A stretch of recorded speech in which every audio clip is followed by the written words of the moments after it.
Nah, untuk itu kan tidak boleh Jawa Barat mengalami kesuraman karena mismanagement pengelolaan lingkungan.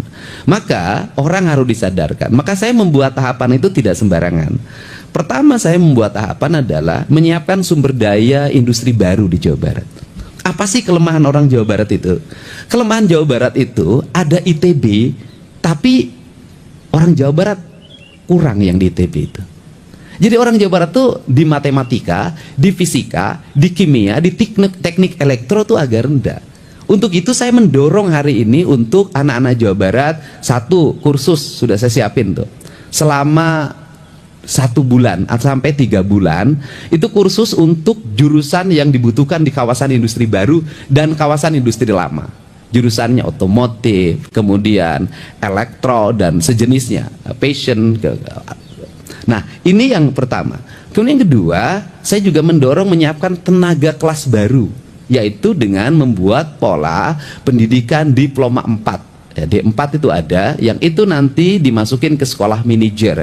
Mereka dididik bagaimana cara bangun, cara nyiapin sepatu, cara melipat baju, cara pakai dasi, cara jalan, cara bicara, cara membungkukkan badan, karena calon orang manajer itu disiapin. Nah, targetnya apa? Targetnya adalah dalam waktu, dan satu lagi S1 ya.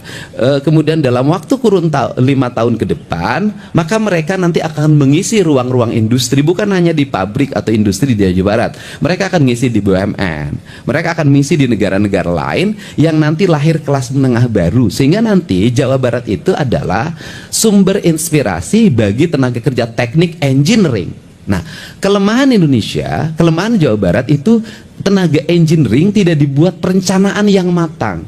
Tiongkok engineeringnya banyak sekali, Amerika banyak sekali, India banyak sekali, Korea banyak sekali. Indonesia ini banyak kan sarjana sosial jurusannya, dan jurusan sarjana sosial tidak berubah-ubah itu. Fakultas ekonomi dari dulu begitu, fakultas hukum dari dulu begitu, fakultas administrasi negara dari dulu begitu, kan gitulah. Nah, sehingga itu kebanyakan menjadi pelanggarnya ASN. Kalau ASN tidak terikat, yang penting sarjana, nanti kenaikan golongan, jabatan gampang ukurnya. Nah, tapi kalau di tenaga-tenaga teknik seperti ini nggak bisa dengan pola seperti itu. Nah, sehingga ada yang disebut dengan revolusi pendidikan culture Jawa Barat, sehingga perubahan struktur pendidikan dan perubahan perilaku. Nah, sehingga apa sih yang hiripkan? Anak-anak generasi kita baru nanti itu yang ada di lingkungan industri, itu mereka jadi tenaga kelas menengah baru. Kalau sudah jadi tenaga kelas menengah baru, bagaimanapun di dunia industri itu ikatan emosional tuh ada. Kalau dia misalnya menjadi manajer personalia orang kampung A, maka sekampung itu akan dibawa.